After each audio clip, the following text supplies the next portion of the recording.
Hello everyone.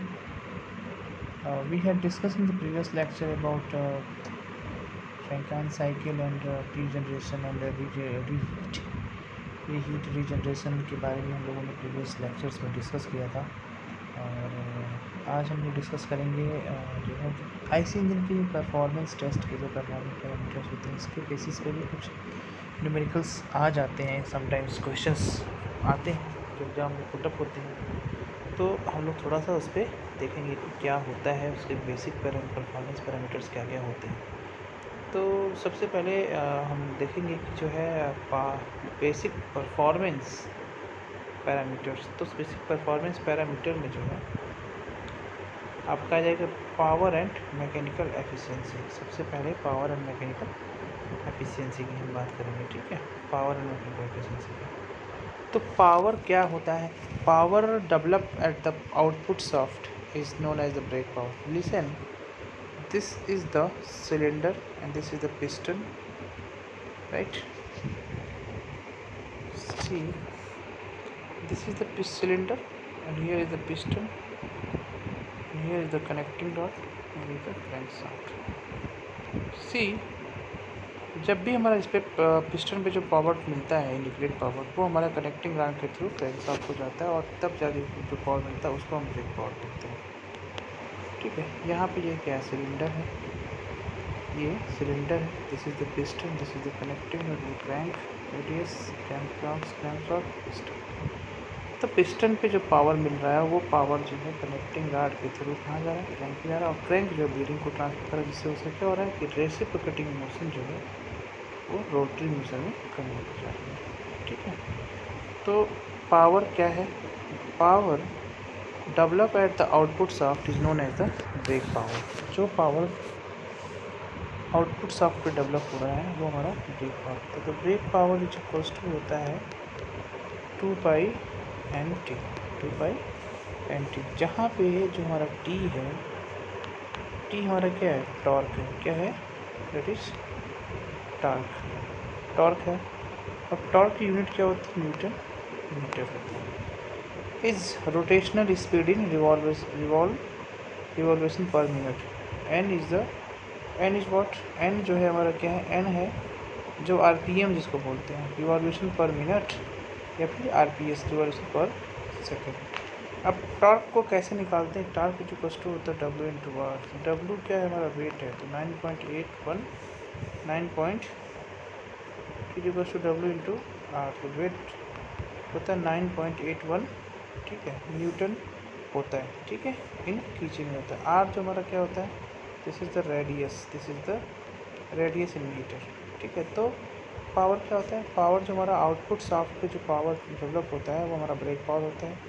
T equal to W into R होता है, जहाँ पे डब्ल्यू हमारा वेट होता है 9.81 होता है, इंटू एम होता है, इंटू एम। तो बिल्कुल जो हमारा डब्ल्यू निकालते हैं equal to M into G, M into G, ठीक है, क्लियर।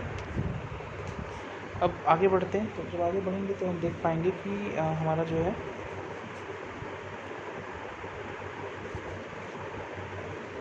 ठीक है। तो पावर जो होता है बेसिकली, जो पावर है हमारा, power develop in the combustion chamber is known as indicated power. मैंने अभी आपको बताया माय डियर, एक बार और देखिए। तो ये जो हमारा सिलेंडर होता है, ठीक है, सीधे सिलेंडर।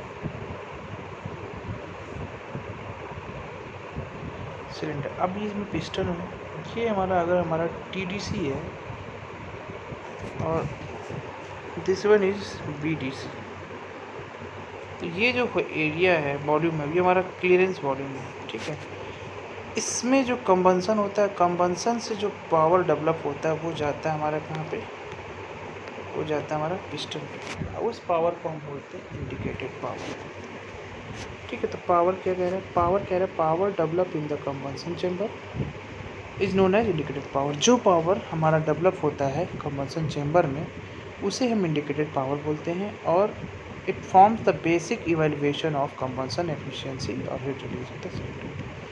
तो जो पावर डेवलप होता है कंबंसन का मतलब हो कि जो हमारा फ्यूल बर्न हुआ कंबंसन सिलेंडर के अंदर, मतलब क्लियरेंस वॉल्यूम में जो फ्यूल बर्न हुआ फ्यूल बर्न होने के बाद यहाँ पे जो फ्यूल बर्न हो रहा है, इस फ्यूल बर्न होने के बाद जो पिस्टन पे पावर जा रहा है वही पावर हमारा क्या है, इंडिकेटेड पावर है। ठीक है, the power utilize in overcome friction is known as friction power. अब चूँकि जो पिस्टन हमारा अप डाउन 2DC जो TDC से BDC BDC 2DC जाता है, तो सिलेंडर और फ्रिक्शन पिस्टन के बीच क्या होता है, एक फ्रिक्शन होता है। उसकी वजह से जो पावर डेवलप होता है वो हमारा फ्रिक्शन होता है। तो पावर क्या होता है, फ्रिक्शन क्या होता है, friction power. Power utilized is overcoming friction is known as friction power. मतलब friction power is equals to होता है indicated power minus brake power. ये हमारा जनरल फार्मूला होता है। ठीक है, ये हमारा जनरल फार्मूला होता है। ठीक, अब आता है कि मैकेनिकल एफिशिएंसी किसे बोलते हैं, मैकेनिकल एफिशिएंसी। तो mechanical efficiency is equals to होता है indicated brake power upon indicated power, brake power upon indicated power. ठीक, या फिर हम बोल सकते हैं कि mechanical efficiency is equals to brake power divided by indicated power is equals to brake friction power plus brake power. ठीक है, ये दोनों बातें आपको समझ में आ रही होगी। ठीक है, तो ये होता है हमारा, एक हो गया पावर, ब्रेक पावर कहाँ मिलता है, आउट शाफ्ट में मिलता है, आउटर शाफ्ट में मिलता है। पावर इंडिकेटेड पावर जो कहाँ मिलता है, कंबशन जब सिस्टम में मिलता है। जो यूटिलाइज होता है इन ओवरकमिंग द फ्रिक्शन, जिस ओवर फ्रिक्शन से जो फ्रिक्शन ख़त्म करने की जो पावर यूज होता है उससे हम फ्रिक्शन पावर बोलते हैं। मैकेनिकल एफिशिएंसी हो गया। तो यहाँ पे आपने पावर देख लिया कि पावर क्या होते हैं। नाउ अब हम देखेंगे कि mean effective pressure and torque क्या होता है। तो hypothetical pressure acted upon the piston through out the power stroke. Hypothetical जो प्रेशर होता है, मतलब हमने बताया ना कि जो हमारा सिलेंडर होता है, सिलेंडर में जो बर्न होता है तो उससे प्रेशर डेवलप होता है बहुत ज़्यादा, तो वो हमारे पिस्टन पे जाके एक्ट करता है। तो हाइपोथेटिकल जो प्रेशर होता है acted upon the piston through out the stroke.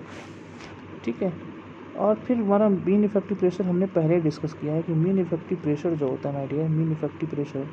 तो मीन इफेक्टिव प्रेशर में क्या होता है कि जो हमारा net area of indicator diagram होता है, मतलब ये work done, net work done divided by length of the stroke indicator diagram या फिर स्प्रिंग कांस्टेंट। यहाँ पे थोड़ा सा फार्मूला ये है, इसको याद करना होगा आपको। ठीक है, तो mean effective equals to net area of indicator diagram upon length of indicator diagram into spring constant. Indicated power पर सिलेंडर की बात अगर करें हम, इंडिकेटेड पावर पर सिलेंडर की बात करेंगे तो PLAN अपॉन NYN। मतलब n जो होता है ना, number of revolution required to complete one engine cycle, n equals to 1 होता है फॉर 2 स्ट्रोक और 2 होता है फॉर 4 स्ट्रोक। तो for heat and mass governing indicated power पर सिलेंडर इज इक्वल टू होता है P indicated mean effective pressure, A जो होता है एरिया होता है, एल जो होता है स्ट्रोक होता है और number of working stroke per second होता है। तो this is the indicated power cycle. Second होता है ब्रेक पावर, ब्रेक पावर पर सिलेंडर, मतलब BP is equals to 2πNT upon 60 कर दो, या फिर तुम लिख सकते हो PLAN डिवाइडेड बाई स्मॉल। ये भी फॉर्मूला है, ये भी फॉर्मूला है, दोनों फॉर्मूला यूज होता है। देखिए बेसिकली इस फॉर्मूले का यूज करके हम इसके पावर, किसी भी इंजन के परफॉर्मेंस को पावर निकाल लेते हैं। BP, IP, FP, ये सब उसके जो है हमारे क्या है, पैरामीटर्स हैं। किसी भी इंजन को हम जब भी हम किसी भी इंजन को जब हम उसको डेवलप करते हैं तो पहले हम उसमें देखते हैं कि जो कहीं ना कहीं जो हमारा ब्रेक पावर, इंडिकेटेड पावर और फ्रिक्शन पावर इन्वॉल्व रहता है।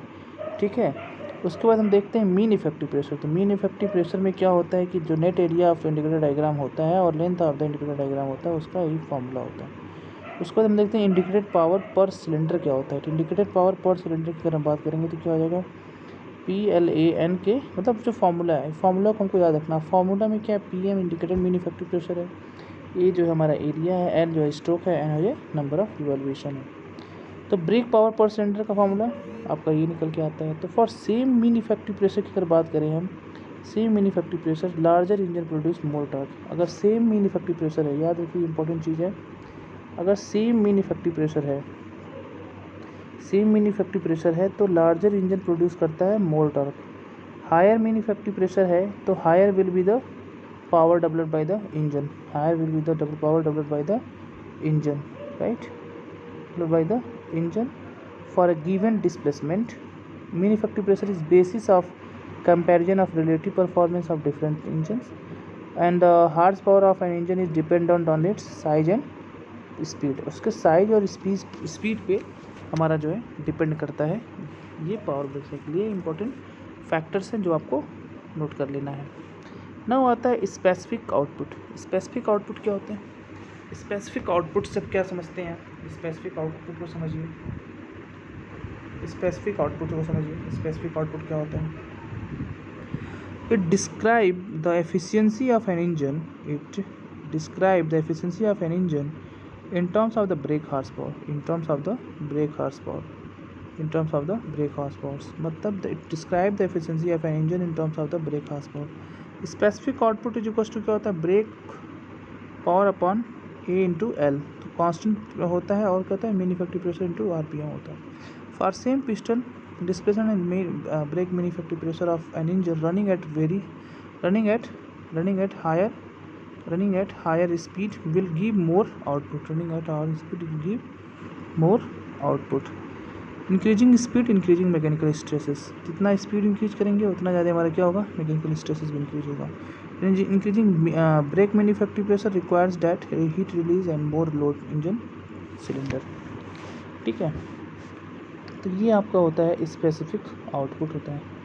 अब आप वॉल्यूमेट्रिक एफिशिएंसी को देखेंगे। वॉल्यूमेट्रिक एफिशिएंसी को अगर हम लोग देखते हैं तो वॉल्यूमेट्रिक एफिशिएंसी क्या होता है कि वॉल्यूमेट्रिक एफिशिएंसी जो इक्वल्स टू होता है, आपका फार्मूला होता है mass of charge actually inducted to the mass of charge inducted in swept volume, that is the volumetric efficiency.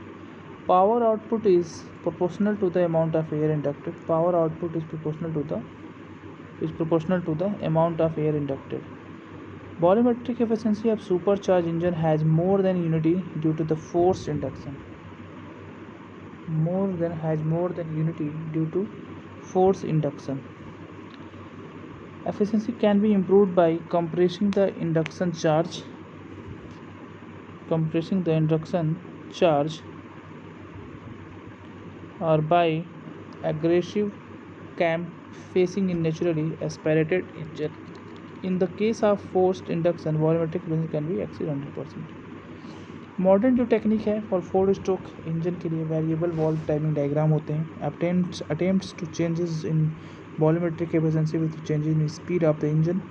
At higher speed, the engine needs the valves open for a greater percentage of the cycle time to move the charge in and out of the engine. Now, fuel air ratio क्या होता है? तो ratio of mass of fuel to mass of air, ratio of fuel to mass of air in mixture affects the combustion phenomena, determines the flame propagation velocity, the heat release, maximum temperature, completeness, combustion, unwanted pollutant formation produced in the reaction. Right, तो air fuel air ratio. Stoichiometric क्या होता है? Mixture जो होता है air of air is provided to completely burn all the fuel. देखिए stoichiometric का मतलब होता है 15:1।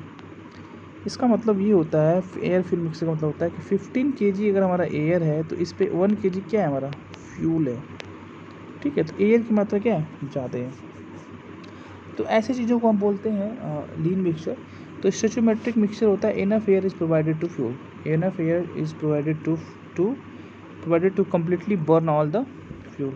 Enough air is provided to completely burn all the fuel. Enough air is provided to the completely burn of the all the fuel. अब आता है rich mixture. तो rich mixture क्या होता है? What do you understand by rich mixture? तो rich mixture क्या होता है? मिक्सचर होता है lower than stoichiometric, little air present to burn the given quantity of fuel are less efficient but many produce more power and burn cool. देखिए rich का मतलब ये होता है, रिच फ्यूल का मतलब ये होता है, जो रिच फ्यूल की बात हम कर रहे हैं तो रिच फ्यूल की मतलब ये होता है कि हमारा जो फ्यूल है जिसकी जो क्वांटिटी है वो क्या होगी, ज़्यादा होगी एज कंपेरिजन किससे, एयर से। ठीक है, तो उसे हम जिस मिक्सचर में फ्यूल की क्वांटिटी ज़्यादा हो एयर के कंपेरिजन में, तो वो क्या होगा, रिच मिक्सचर होगा। लिखा है ना, lower than stoichiometric little air present to burn the given quantity of fuel are less but may produce more power and burn cooler. अब लीन मिक्सचर क्या होता है, हायर देन स्टोचियोमेट्रिक, मतलब जो भी स्टोचियोमेट्रिक रेशियो है उससे हायर देन एयर की क्वांटिटी क्या होगी, ज़ाहिर मोर air then required to burn fuel are more efficient cause higher temperature which can lead to the formation of nitrogen oxide. Some engines are desired features to allow the learn and burn. तो air fuel जो ratio होता है 1/FAR होता है, fuel air ratio होता है। Air fuel ratio बराबर क्या होता है, एयर फ्यूल रेशियो बराबर होता है 1/फ्यूल एयर रेशियो। ध्यान रखिएगा, it's important, it's very important. Relative fuel air ratio is equals to होता है actual fuel air ratio to the stoichiometric fuel air ratio. Air fuel equivalence ratio क्या होता है, ratio of actual AFR, ratio of actual AFR upon या to the stoichiometric for the given mixture. Lambda is where lambda is equals to 1.0 is at stoichiometry. Rich mixture is lambda is less than 1.0 and lean mixture is lambda is more than 1.0. For pure octane and or gasoline fuel the stoichiometric mixture is approximately, मैंने अभी बताया ना कितना होता है, 15:1 के पास आसपास होता है। किसके लिए, for pure air oxygen gasoline के लिए।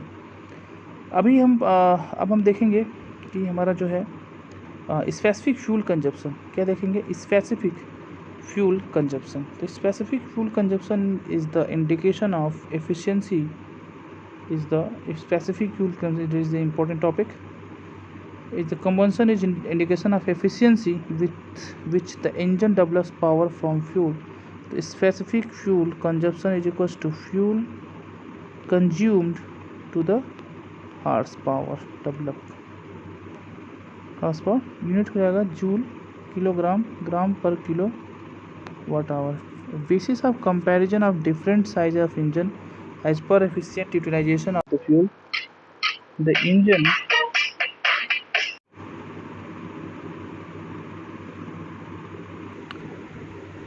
ओके तो आगे हम बढ़ते हैं, तो आगे हम देख पाते हैं कि जो है यहाँ पे हमने क्या देखा, हाँ स्पेसिफिक फ्यूल कंजप्शन इम्पोर्टेंट है। तो इसको जब भी हम इसकी यूनिट होती है, ग्राम पर किलोवाट आवर्स, यूनिट इसकी इम्पोर्टेंट होती है। तो यूनिट को ध्यान देना है, यूनिट को ध्यान देना है। For IC engine it's 2 types. तो इंडिकेटेड स्पेसिफिक फ्यूल कंजप्शन होता है, जिसे हम fuel consumption per unit time या फिर इंडिकेटेड हार्स पावर बोलते हैं। Brake BSFC brake specific fuel consumption होता है, जिसे fuel consumption per unit time on brake horse power. Measure of the efficiency burns fuel and produce rotational end. जो brake specific fuel consumption होता है वहाँ से हमको पावर मिलता है शाफ्ट को, तो वहाँ से रोटेशन होता है। ठीक है, now come to the next point, that is the thermal efficiency. Thermal efficiency क्या होता है, रेशियो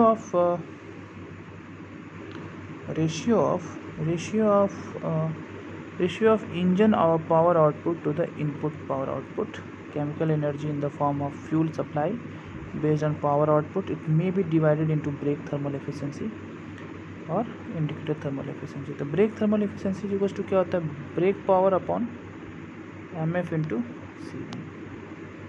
जब भी ब्रेक थर्मल एफिशिएंसी की बात होगी,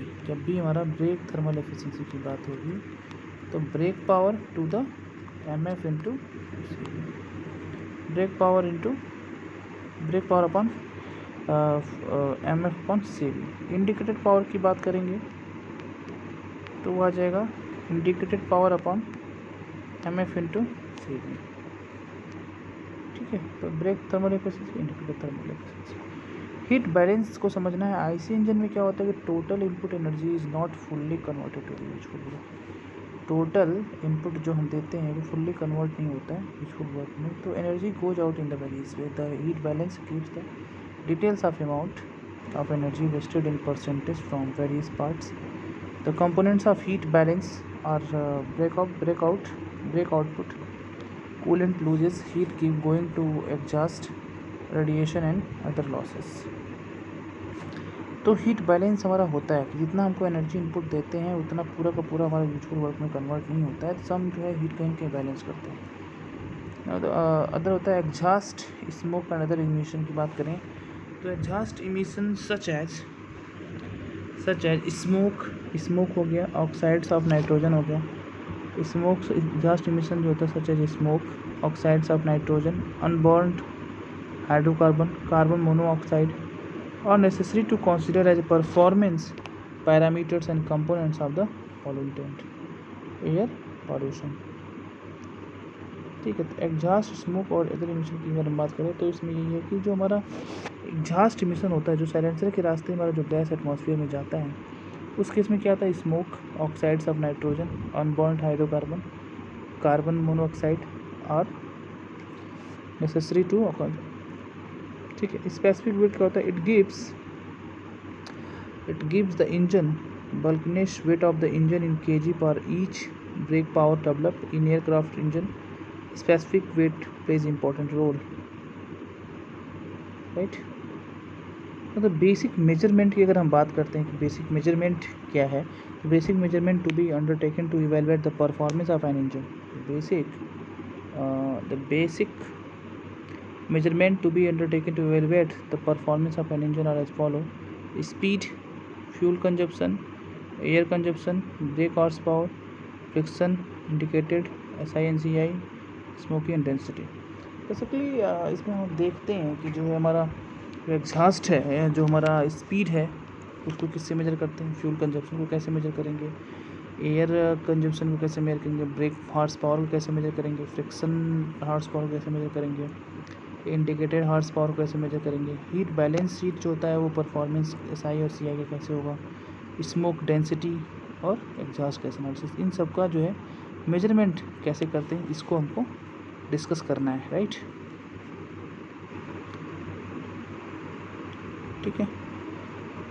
ठीक है, तो इसको हम लोग नेक्स्ट वीडियो में देखेंगे। ठीक है, थैंक यू।